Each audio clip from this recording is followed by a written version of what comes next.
jgħalfu l-kru ta' żwieġ b'saħħtu.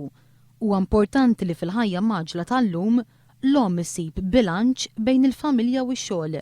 Michelle Muscat qalet li hija favur id-dħul ta' divorzju responsabbli għaliex hija l-unika tama għal żwiġijiet li jfallu. Mart il-kap tal-Oppożizzjoni appellat għal aktar tolleranza lejn dawk il-familji li qed jgħixu realtajiet differenti.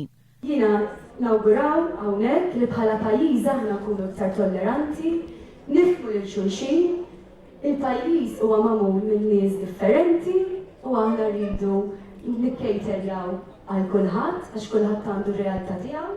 Matul l-istess laqgħa ta' diskussjoni spikkat dikjerazzjoni li għamlet mart il-Prim Ministru Lawrence Gonzi, Kate Gonzi. Hija qalet li hija kontra s-sess qabel iż-żwieġ għaliex il-mara ma tkunx taf jekk ir-raġel huwiex magħha għas-sess biss. Preżenti għall-istess attività kien hemm Mary Louise Colero Preka li qalet li hija favur il-permanenza ta' żwieġ. Hija qalet li tinsab gburija li tifforma parti minn partit li ħallija libera li tesprimi l-opinjoni tagħha. L-attività kellha tibda nofsija wara minħabba li mart il-Prim Ministru waslet tard.